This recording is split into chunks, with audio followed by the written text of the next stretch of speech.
आज की वीडियो में स्वागत है। और आज की वीडियो स्टार्ट करने से पहले मैं थैंक यू बोलना चाहूंगी सिद्धांत सिंह जी को। थैंक यू सो मच हम लोग को ईमेल लिखने के लिए, इतना अच्छा फीडबैक देने के लिए, और इसके अलावा जो ब्लॉग्स हमारे आ रहे हैं उस पर पोइट्री लिखने के लिए मुझे बहुत बहुत अच्छी लगी। और अभी हम बढ़ते हैं आज की वीडियो की तरफ। कल भी हम लोगों ने एक वीडियो देखी थी स्वामी विवेकानंद जी के बारे में, और उनसे रिलेटेड ही अब हम लोग शायद कुछ दिन तक वीडियोस देखेंगे क्योंकि हम लोग भी बहुत कुछ जानना चाहते हैं। और टाइटल बताएंगे मौसम। टाइटल है लाइफ ऑफ स्वामी विवेकानंद, स्वामी विवेकानंद का जीवन, biography, teaching and quotes. Well देख लेते हैं ये वीडियो, लेकिन उससे पहले इस वीडियो का चैनल का विजुअल लिंक आपको हमारी वीडियो के डिस्क्रिप्शन में मिल जाएगा। सब्सक्राइब कर, लाइक कर, शेयर कर, फॉलो करेंगे चैनल को। उसके अलावा व्लॉगिंग चैनल का लिंक, इंस्टाग्राम में लिंक भी हमारी वीडियो की डिस्क्रिप्शन में मिल जाएगा। सब्सक्राइब कर, लाइक कर, शेयर कर, फॉलो करें। तो चलिए देख लेते हैं ये वीडियो। आप में से कितने लोगों के hero APJ Abdul Kalam sir जानते हैं? उनके हीरो कौन थे? स्वामी विवेकानंद। अच्छा, आप में से कितने लोग निकोला टेस्ला के 300 से ज्यादा पेटेंट्स और इन्वेंशन से इम्प्रेस्ड हैं? जानते हैं उनके हीरो कौन थे? स्वामी विवेकानंद। हम में से कौन सुभाष चंद्र बोस या लाल बहादुर शास्त्री को हीरो मानता है? ऑब्वियसली अब आपको पता चल ही गया होगा कि वो किन्हें हीरो मानते थे, और वो हैं स्वामी विवेकानंद। और आज की इस वीडियो में हम स्वामी विवेकानंद की बायोग्राफी के बारे में बात करेंगे, और ऐसी क्या चीज है जिससे नरेन स्वामी विवेकानंद बन गए। तो आइए स्टार्ट करते हैं। स्वामी जी की मदर भगवान पर बहुत विश्वास करती थी। वो बहुत पूजा पाठ किया करती थी ताकि उन्हें एक ऐसा बेटा मिले जो उनके फैमिली का नाम ऊंचा कर सके। एक दिन उनकी मदर भुवनेश्वरी देवी ने सपने में भगवान शिव को देखा। उन्होंने देखा भगवान उनसे कह रहे थे कि वो उनके बेटे के रूप में जन्म लेंगे। ये सुनकर वो बहुत खुश हो गई और उनकी आंखों में खुशी के आंसू आ गए। और 12 जनवरी 1963 में मकर संक्रांति के दिन स्वामी जी का जन्म हुआ। उनकी फैमिली ने स्वामी जी का नाम नरेंद्रनाथ रखा और उन्हें सब प्यार से नरेन कहने लगे। स्वामी जी के परिवार में सब बहुत इंटेलिजेंट और पढ़े लिखे लोग थे और हमेशा दूसरे की मदद करते थे, जिसकी वजह से उनका बहुत नाम था। सब उनको बहुत मानते थे। नरेन के फादर कलकत्ता हाईकोर्ट में एडवोकेट थे। छोटी उम्र से ही वो लोगों पर अलग अलग रिलीजन जैसे कि हिंदू, मुस्लिम और अमीर गरीब में भेदभाव करने के लिए सवाल उठाते थे। एक दिन उन्होंने अपने फादर के ऑफिस में टोबैको पाइप का एक बॉक्स देखा। ये उनके फादर के क्लाइंट्स के लिए था। हिंदू कास्ट के लिए एक अलग बॉक्स था और मुस्लिम्स के लिए एक अलग बॉक्स था। नरेन ने हर बॉक्स में से एक टोबैको पाइप निकाला और उसे ट्राई किया। उनके फादर ने जब ये देखा तो उन्हें बहुत डांटा, पर नरेन ने कहा, मुझे तो इन दोनों टोबैको पाइप्स में कोई डिफरेंस नहीं लगता। नरेन जब छोटे थे तो एक दिन उन्हें दो तरह के सपने आए। पहला, एक बहुत पढ़ा लिखा आदमी है जिसके पास बहुत पैसा है और सोसाइटी में उसका नाम बहुत ऊंचा है। उसके पास एक सुंदर घर है, उनकी वाइफ और प्यारे बच्चे हैं। दूसरा सपना था एक मॉन्क जो एक जगह से दूसरी जगह घूमता रहता है। उन्हें सिंपल लाइफ पसंद है। पैसा और दूसरी सुख सुविधा देने वाली चीजें उन्हें खुश नहीं करती। उनकी बस यही इच्छा है कि वो भगवान को जाने और उनके और पास चले जाएं। नरेन जानते थे कि वो इनमें से कुछ भी बन सकते थे। उन्होंने बहुत गहराई से सोचा और उन्हें एहसास हुआ कि वो एक मॉन्क यानी पुजारी की तरह ही जीना चाहते हैं। दुनिया में क्या क्या नया इन्वेंट हो रहा है, क्या क्या अचीवमेंट हो रही है, इनमें उन्हें कोई इंटरेस्ट नहीं था। उनके पास एक क्लियर गोल था, उन्हें भगवान को देखना था। उन्हें एक्सपीरियंस करना था कि भगवान से मिलना कैसा लगता है। वो चाहते थे कि कोई ऐसा इंसान उन्हें रास्ता दिखाए जिन्होंने खुद भगवान को देखा हो। नरेन श्री राम कृष्ण से दक्षिणेश्वर मंदिर में मिले थे। वो नरेन से मिलकर बहुत इम्प्रेस हुए। रामकृष्ण समझ गए थे कि नरेन दूसरे बच्चों से अलग है। ऐसा लगता था जैसे नरेन की आंखें हमेशा मेडिटेशन में ही लीन रहती है। वो अपने कपड़ों या वो कैसे दिख रहे हैं उस पर बिल्कुल ध्यान नहीं देते थे। मास्टर रामकृष्ण बहुत खुश थे कि फाइनली उन्हें एक ऐसा स्टूडेंट मिल गया है जिसके साथ वो अपने विचारों को शेयर कर सकते थे। रामकृष्ण की डेथ के बाद सारे मॉन्क बेघर हो गए। नरेन अब 23 साल के हो चुके थे। अब ये उनकी रिस्पॉन्सिबिलिटी थी कि वो नए मॉन्क का ध्यान रखें और उन्हें पढ़ाएं। नरेन पूरे मन से नए स्टूडेंट्स को पढ़ाने में लग गए। घर में सबसे बड़े होने के कारण वो दिन भर अपनी फैमिली की तरफ अपनी ड्यूटी पूरी करते और रात को मठ में अपने स्टूडेंट्स और भाइयों को सिखाने चल जाते। सारे स्टूडेंट्स ने साधु के जैसा जीवन पूरी तरीके से अपना लिया था। वो अपना पूरा दिन पूजा, पढ़ाई और मेडिटेशन में बिताते थे। इस सब में वो इतने खो जाते थे कि कभी कभी खाना तक भूल जाते थे। नरेन चाहते थे कि उनके साथ जितने भी लोग हैं, जितने भी भाई हैं, उन्हें हर चीज के बारे में पूरी नॉलेज हो। वो उनके साथ बहुत सी बातें शेयर करते और उनकी नॉलेज को इंक्रीज करते। दुनिया की अलग अलग बुक्स पढ़ के उन्हें सुनाते। नरेन उन्हें दूसरी कंट्रीज की हिस्ट्री और पॉलिटिकल सिस्टम के बारे में भी बताते। उन्होंने उन सबको प्लेटो, एरिस्टोटल, बुद्ध, हेगल, केंट और भी बहुत सारे लोगों के बारे में बताया। उन्होंने सबको कर्म, योग, भक्ति और ज्ञान के बारे में समझाया और सिखाया, जिससे उनकी नॉलेज लाइफ के हर एक एरिया में बहुत अच्छी होगी। उनके पास सिर्फ एक डंडा और एक कटोरा था, बस वो ऐसे ही चलते रहते। सबसे पहले वो वाराणसी गए, जिसे इंडिया की सबसे पवित्र जगह माना जाता है। ये वही जगह है जहाँ बुद्ध और शंकराचार्य जैसे संतों को भगवान से ज्ञान मिला था। नरेन को यहाँ आकर बहुत अच्छा लगा, मानो जैसे उनमें एक नई एनर्जी भर गई हो। वाराणसी के बाद नरेन अयोध्या गए। इतना लंबा सफर नरेन ने नंगे पैर और बिना पैसों के तय किया। एक दिन एक अछूत यानी अनटचेबल टोबैको पाइप पी रहा था। नरेन ने उसे पाइप मांगी, मगर उसने देने से मना कर दिया, क्योंकि उसे लगा कि नरेन एक हिंदू है और ये नरेन के रिलीजन के खिलाफ था। नरेन का मूड खराब हो गया और उन्होंने खुद से कहा कि कितने शर्म की बात है कि हम इतने बुरे कास्ट सिस्टम में फंसे हुए हैं। नरेन वापस उस आदमी के पास गए और उससे टोबैको पाइप मांगा। उसने फिर मना कर दिया और अब नरेन नहीं मानने वाले थे और आखिरकार उन्होंने उससे पाइप लेकर पी ही ली। स्वामी जी को अमेरिका में एक होप और अपॉर्चुनिटी दिखाई दी, क्योंकि वहाँ कोई कास्ट सिस्टम नहीं था। पार्लियामेंट ऑफ रिलीजन एक बहुत अच्छा मौका था इंडिया के लिए मदद मांगने का। स्वामी जी से उन्हें इंडिया का एंशिएंट नॉलेज मिल सकता था और बदले में इंडिया उनसे मॉडर्न टेक्नोलॉजी के बारे में सीख सकता था। एक दिन उन्होंने एक सपना देखा। नरेन के पुराने गुरु रामकृष्ण समुद्र की तरफ बढ़ रहे थे। वो स्वामी जी को अपने पीछे आने के लिए कह रहे थे। उन्होंने शारदा देवी को भी जाओ कहते हुए सुना। उन्हें ऐसा लगा कि उन्हें अमेरिका जाना चाहिए। अब उन्हें समझ में आ गया था कि रामकृष्ण और माँ शारदा देवी की ब्लेसिंग्स उनके साथ है। उन्हें विश्वास हो गया था कि ये वही है जो उन्हें करना है और वो सही रास्ते पर आगे बढ़ रहे थे। पार्लियामेंट ऑफ रिलीजन सितंबर 1893 में खोला गया। ये एक फेयर जैसा था जो वर्ल्ड कोलंबियन एक्सपोजिशन नाम के एक इवेंट का पार्ट था। जब क्रिस्टोफर कोलंबस ने अमेरिका को खोजा था, ये उसे सेलिब्रेट करने के लिए मनाया जा रहा था। इसका मकसद ये दिखाना था कि वेस्टर्न कंट्रीज साइंस और टेक्नोलॉजी में कितनी आगे बढ़ गई। क्योंकि रिलीजन भी हमारी लाइफ का एक इम्पोर्टेंट हिस्सा है, इसीलिए उसे भी इस इवेंट में शामिल किया गया। उस हॉल में कम से कम 7,000 लोग जमा हुए थे। पूरी दुनिया के रिलीजियस लीडर्स आए थे। हर रिलीजन को पेश करने के लिए एक लीडर को भेजा गया था। ये रिलीजन थे इस्लाम, क्रिश्चियनिटी, शिंटोइज्म, कॉन्फ्यूशियनिज्म, बुद्धिज्म, हिंदुइज्म और जैनिज्म। हर एक लीडर को सामने आकर स्पीच देनी थी। स्वामी जी बहुत नर्वस थे। उन्होंने कोई स्पीच तैयार नहीं की थी। उन्हें पता नहीं था कि उन्हें इसकी जरूरत पड़ेगी। वो पहली बार इतने सारे लोगों के सामने स्पीच देने वाले थे। उन्होंने वहाँ काम कर रही टीम से कहा कि उन्हें सबसे लास्ट में बुलाया जाए। आखिर उनके बोलने की बारी आ गई। उनके सबसे पहले वर्ड्स थे brothers and sisters of America.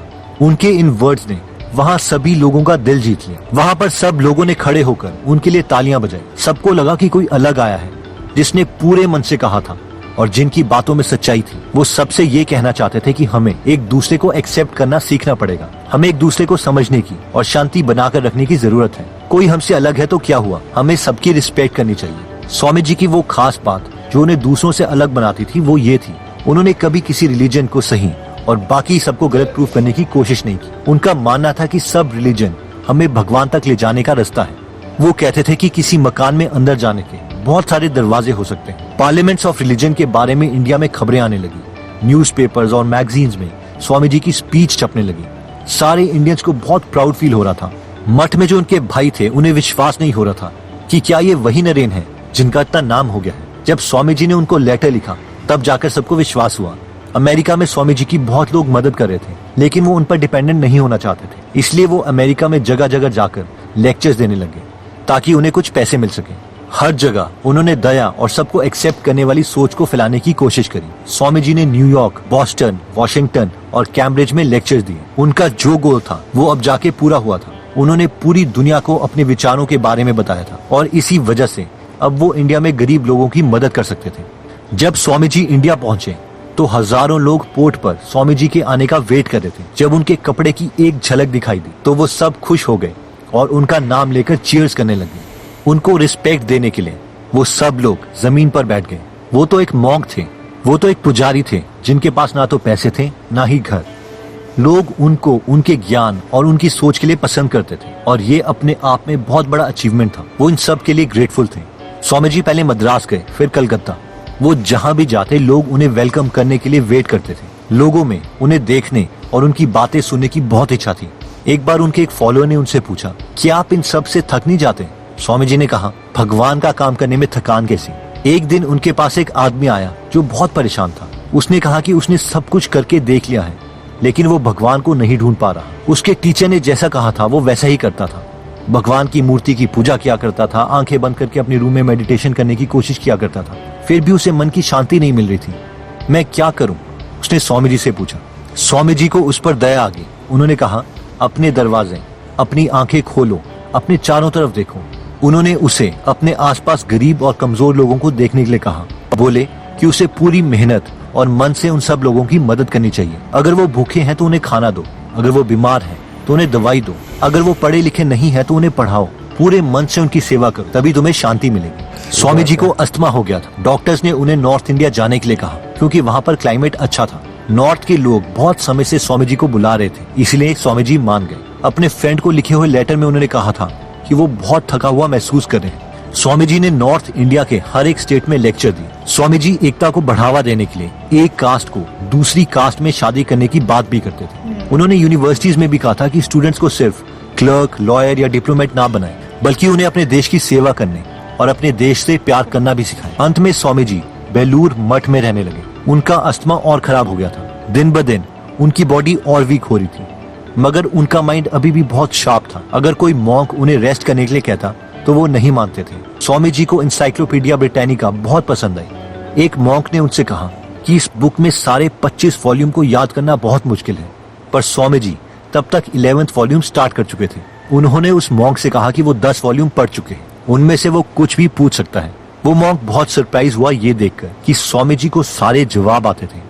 यहाँ तक कि उन्होंने उस बुक्स की कुछ लाइंस भी बोलकर दिखाई। स्वामी जी को महसूस हो गया था कि वो 40 की एज तक नहीं पहुंच पाएंगे। उनकी एज उस समय 39 इयर्स और 5 मंथ्स हो चुकी थी। उन्होंने पंचांग भी देखा ये कैलकुलेट करने के लिए कि उनकी डेथ कब होने वाली है। स्वामी जी ने अपने सीनियर मॉन्क को बता दिया था कि अपना अंतिम संस्कार वो कहाँ पर चाहते हैं। वो उसी मठ के ग्राउंड में एक जगह थी। फ्राइडे शाम 7 बजे बेल बजी। पूजा का समय हो गया था। स्वामी जी अपने रूम में पूजा और मेडिटेशन करने चले गए। उन्होंने अपने सेवक से कहा कि वो 1 घंटे रूम में रहेंगे और उन्हें कोई डिस्टर्ब ना करें। उसके बाद स्वामी जी ने अपने सेवक को मदद करने के लिए बुलाया।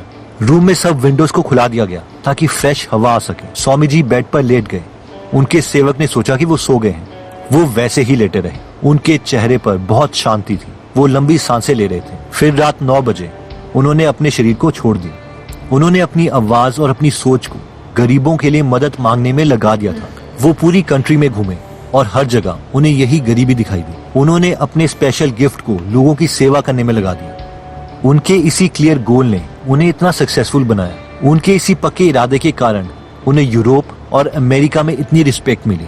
दोस्तों, इस वीडियो में हमने स्वामी विवेकानंद जी के बारे में देखा और जाना। हमने उनकी सच्चाई, उनके विश्वास और वो कितने दयालु थे ये जाना। वो सच में एक महान इंसान थे जिनकी जितनी भी तारीफ की जाए कम है। उन्होंने प्यार, शांति बना के रखना और एक दूसरे को एक्सेप्ट करने की बात पर हमेशा जोर दिया। अब ये हमारी ड्यूटी है कि हम उन्हें हमेशा याद रखें और इसे ज्यादा से ज्यादा लोगों को बताएं। तो दोस्तों, अगर आप स्वामी विवेकानंद की डिटेल में हिंदी में बायोग्राफी सुनना चाहते हैं या उनकी बुक कर्म योगा सुनना चाहते हैं तो आप हमारी गीगल ऐप डाउनलोड कर सकते हैं, जहां पर 130 से ज्यादा बुक समरीज हिंदी में फ्री में अवेलेबल है। अगर आपको फ्री समरी की क्वालिटी अच्छी लगे और अगर आप अपनी नॉलेज में इन्वेस्ट करना चाहते हैं तो आप प्रीमियम मेंबरशिप भी ले सकते हैं। दिवाली से पहले फर्स्ट 100 यूजर्स के लिए 100 रुपीज बचाने का मौका है, जिसके लिए आप सेव 100 कूपन कोड यूज कर सकते हैं। एनीवेज दोस्तों, अगर आप ऐसी नॉलेजेबल वीडियोस मिस नहीं करना चाहते तो सब्सक्राइब करने के बाद बेल का बटन जरूर दबा दीजिए। आप कमेंट करके ये भी बता सकते हैं कि आप नेक्स्ट वीडियो किस टॉपिक पर चाहते हैं। जल्दी हम आपसे दोबारा मिलेंगे।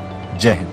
दुनिया में जो है ना, जिन्हें याद रखा जाता है वो 2 तरह के लोग होते हैं। एक वो लोग होते हैं जिन्हें से उनकी जिंदगी में याद रखा जाता है, वो होते हैं पैसे वाले लोग। जब तक वो जिंदा रहते हैं उन्हें याद रखा जाता है। लेकिन दूसरी तरह के लोग होते हैं जो अमर रहते हैं, जो जिनकी जो है आप कह लें कि कई 100 सालों तक जो है उनकी बात की जाती है। और स्वामी विवेकानंद जी की बात करें तो वो उन लोगों में से हैं जो अमर हैं। बिल्कुल, मैं मौजम की बात से एग्री करूंगी और इसी को थोड़ा सा एक्सटेंड करना चाहूंगी कि वाकई में अमर वो लोग रहते हैं जिनके कर्म अच्छे होते हैं। बिल्कुल। अगर आपके कर्म अच्छे हैं और आप बहुत ज्यादा दौलतमंद नहीं हैं तो लोग आपको हमेशा याद रखेंगे।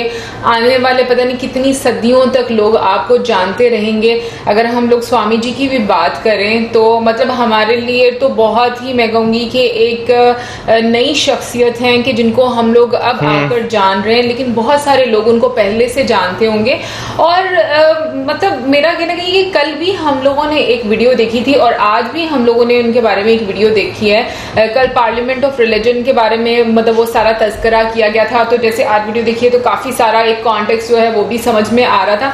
एक चीज जो मुझे बहुत अच्छी लगी और वो ये कि ऐसे लोग जो कि सिर्फ ऊपर वाले के लिए अपनी जिंदगी दान कर देते हैं, लोगों की हेल्प करते रहते हैं उन लोगों को कभी किसी का लालच नहीं होता, उनको किसी चीज़ का खौफ नहीं होता, उनका सिर्फ एक ही जुनून होता है कि किस तरीके से लोगों को जोड़ा जाए, लोगों में प्यार बढ़ाया जाए और जो एक भेदभाव होता है उसको ख़त्म किया जाए।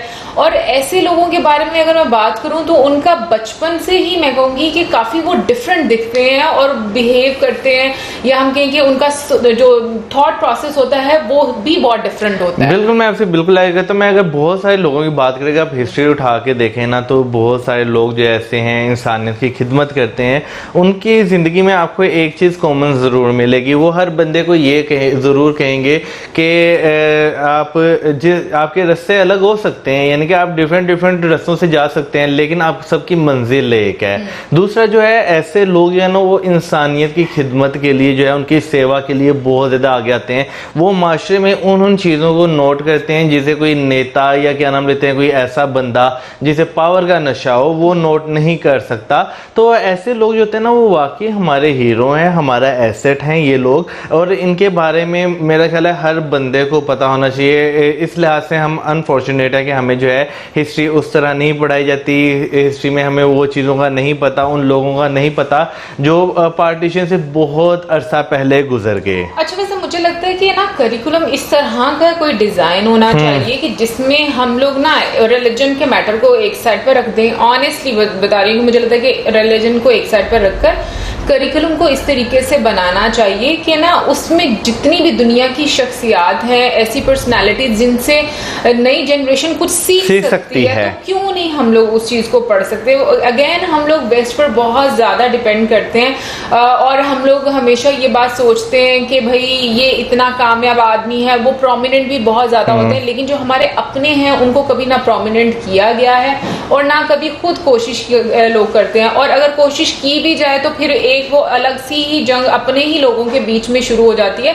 तो मुझे लगता है कि ये चीज़ें जो सी है ना अब थोड़ा सा साइड पर रखकर चीज़ों को सीरियस होकर लेना चाहिए कि वो सब लोग जो मतलब पूरी दुनिया जिन्होंने हमारे गुरु से सीखा है, अगर हम लोग उनसे उनको पढ़ें, उनको हम खुद प्रोमिनेंट करें, एक नॉलेज करें, तो वो एक ज़्यादा अच्छी बात होगी कि रादर देन के हम जो बाकी लोग उनको फॉलो कर रहे हैं और फिर हम उनको फॉलो करें, वो सही बात होगी। तो मुझे लगता है ये चीज़ें अब ना लोगों को समझ आनी चाहिए। अभी अगर हम यहाँ पे लोगों की बात करें तो नो डाउट बहुत सारे लोग ऐसे भी हैं जो चीज़ों को पढ़ते हैं, समझते भी हैं और जो है उसे इम्प्लीमेंट करने की भी कहीं ना कहीं कोशिश ज़रूर करते हैं। लेकिन बहुत सारे लोग अभी देखें तो वो इस तरह के भी हैं कि वो पढ़ लिख के भी ना चीज़ों पे अमल नहीं करते। वो एक उनका जो ईगो होता है ना वो सामने उनके आ जाता है। अच्छा, खैर स्वामी विवेक जी की बात करें तो इनके जो कोट्स यानी कि जो इन्होंने स्पीच की थी जो पार्लियामेंट में, एक लाइब्रेरी है उसके स्टेयर्स पर जो है इनके वो जो पार्लियामेंट में इन्होंने पूरी स्पीच बोली थी ना, वो brothers and sister of America से लेकर एंड तक पूरी उन्होंने लिखी हुई है। और जो स्टेज के नीचे इतना हिस्सा होता है ना उसके ऊपर बहुत ही मतलब मुझे वो मुल्क का भी नाम भूल गया, लाइब्रेरी का भी नाम भूल गया, लेकिन लिखी हुई है। मैं खुद इसीलिए कह रही हूँ कि जब दूसरे लोग इतनी कदर करते हैं तो अपने क्यों ना कदर करें, अपने को भी कदर करनी चाहिए। और इसके अलावा मुझे एक बहुत अच्छी बात लगी कि वाकई में मतलब एक मैं हमेशा ये बात सोचती हूँ कि हम लोग ना अगेन वही वाली फिर एक टॉपिक स्टार्ट हो जाएगा कि गलत सही वाला, बट मैं ये कहती हूँ कि हम लोग क्यों नहीं एक दूसरे को उस तरह से रहने देते लोग कि अगर जिस तरीके से मैं रहना चाहती हूँ, मेरी जिंदगी, मेरी चॉइसेस, मेरे प्रेफरेंसेस क्या है, मैं उसके अकॉर्डिंग लाइफ गुजारना चाहती हूँ और अगला बंदा जिस तरीके से गुजारना चाहता है। आपके ओपिनियन डिफरेंट जरूर हो सकते हैं लेकिन वो इस तरह के नहीं होने चाहिए कि वो दूसरों को हर्ट करें, क्योंकि मुझे ऐसा लगता है कि समटाइम्स क्या होता है कि अगेन ये भी बड़ी एक कॉम्प्लिकेटेड सी बात बन सकती है कि अगर हम ओपिनियन नहीं देंगे तो दूसरे बंदे को पता कैसे चलेगा कि मतलब मैं कुछ स्पेसिफिक चीज़ों की बात कर रही हूँ, हर चीज़ के बारे में बात नहीं कर रही, क्योंकि कुछ रिलीजन का मैटर देखा जाए तो शुरू से इस तरह का बना हुआ है कि उसमें भेदभाव बहुत ज़्यादा देखने को मिला है और उसमें ये चीज़ें वाकई में अगर हम लोग देखें तो हिंदू मुस्लिम भी शुरू से बहुत ज़्यादा हुआ है। और अभी तक अगर देखा जाए तो अब तो मैं कहती हूँ कि सोशल मीडिया की ब्लेसिंग है कि भाई बहुत सारी चीज़ें जो सी हैं वो क्लियर भी हो गई हैं, लेकिन ये कि उस टाइम पर भी जिस तरीके से स्वामी जी ने इस चीज को भांप लिया था कि किस तरीके से इसको मिस यूज करके या लोगों के बीच में नफरत का बीज बोकर लोगों को अलग किया जा रहा है, और उनको एक एहसास था, अपने घर से ही उन्होंने वो शुरुआत की थी। प्रॉब्लम ये होती है कि हम अपने घर से शुरुआत नहीं करते, हम लोग बाहर से शुरुआत जल्दी करना शुरू करते। तो मुझे लगता है कि एज ए रिस्पॉन्सिबल सिटीजन हम लोगों को अपने घर से पहले घर के लोगों को सही करना चाहिए। मैं यहाँ पे एक बात करना चाहूंगा कि खासतौर पर जहाँ पे आपने ओपिनियन वाली बात छोड़ी थी, देखें ओपिनियन जो है वो कई तरह की होती है। समटाइम्स ओपिनियन क्या होती है, वो आपको एज ए फ्रेंड दी जाती है, समटाइम्स इस तरह की आपको ओपिनियन दी जाती है एज ए भड़काऊ कि ये बंदा जो है मजीद भड़के। तो हमें जो है ना ये चीज सोचनी होगी हम लोगों को, खासतौर पर कि एक बंदा जो हमें ओपिनियन दे रहा है वो हमें किस तरह की ओपिनियन दे रहा है, वो हमसे मुखलिस है भी है कि नहीं है, वो चाहता है कि हमारी सुलह हो या ना हो, क्योंकि हर बंदे के जो है ना अपने इंटरेस्ट होते हैं। हो सकता है जिसे आप बात करने जा रही हो उस बंदे की उस बंदे से ना बनती हो, तो वो आपको ओपिनियन इस तरह की दे दे। तो जैसे जो है उन्होंने कहा कि हमें हर बंदे को हर चीज को एक्सेप्ट करने की जरूरत पड़ेगी, अपने आप को शांत बनाने की जरूरत पड़ेगी। तो ये वाकई हकीकत है कि हमें खुद, क्योंकि दिमाग हमारे पास भी है, ठीक है, दिल हमारे पास भी है, ठीक है। आप जब दिमाग से सोचते हैं तो आपको दिल से भी चीजें फील होती हैं, आपको पता चलता है कि भाई मैं करूं या ना करूं, सही है या नहीं है। नो डाउट एक दिल और दिमाग की उस टाइम जंग चल रही होती है, लेकिन जो आप अपने से फैसले लेंगे ना, आपको उस पर कभी रिग्रेट नहीं होगा। अगर आप किसी के पास जाते हैं, मशवरा करते हैं, वो आपको एक डिसीजन देता है, उसमें आपको कोई लॉस हो जाता है और आपको लगता है कि भाई मेरे वाला काम मैं करता तो ज्यादा सही था, तो इस चीज का आपको हमेशा रिग्रेट रहता है। बिल्कुल। और एक और चीज जो मैं यहाँ पर डिस्कस करना चाहूंगी, और वो ये कि जैसे वीडियो में भी बताया गया कि हर काम के लिए अगर देखा जाए तो उनको एक इंट्यूशन मिल जाता था, मतलब वो ख्वाब में कुछ किसी ना किसी तरीके से जो उनके बहुत करीबी थे, जैसे उनके टीचर, गुरु या फिर उनकी माता जी, वो उनकी तरफ से, तो कुछ ना कुछ उनको एक इंट्यूशन मिलता था कि उनको क्या काम किस तरीके से करना है। लेकिन मैं कहूँगी कि जितना भी उन्होंने काम किया वो बहुत ही, मतलब जहाँ तक हम लोगों ने अभी तक तो बहुत, वो कहते हैं ना आटे में नमक के बराबर हम लोगों ने जाना है, बट मजीद हम इससे भी ज्यादा जानना चाहेंगे। अगर ऐसी कोई और वीडियोस हैं जिनमें उनके बारे में और बहुत सारे वाकयात कोट किए गए हैं, जरूर बताइएगा हम लोगों को, क्योंकि बहुत कल से मैं कमेंट सेक्शन में पढ़ रही हूँ कि काफी ज्यादा लोग जो हैं उनको पढ़ा भी है और उनके बारे में वो जानते भी हैं, और ऐसा भी बोला गया है कि बहुत सारे लोग जो अपनी फील्ड में बहुत ज्यादा कामयाब हैं उनके गुरु स्वामी जी ही हैं। तो जरूर बताइएगा हमें ऐसी वीडियोस, और इसी के साथ हमें इजाजत, हमारी वीडियोस लाइक, चैनल पर subscribe, videos share, keep us in your prayers. Good bye.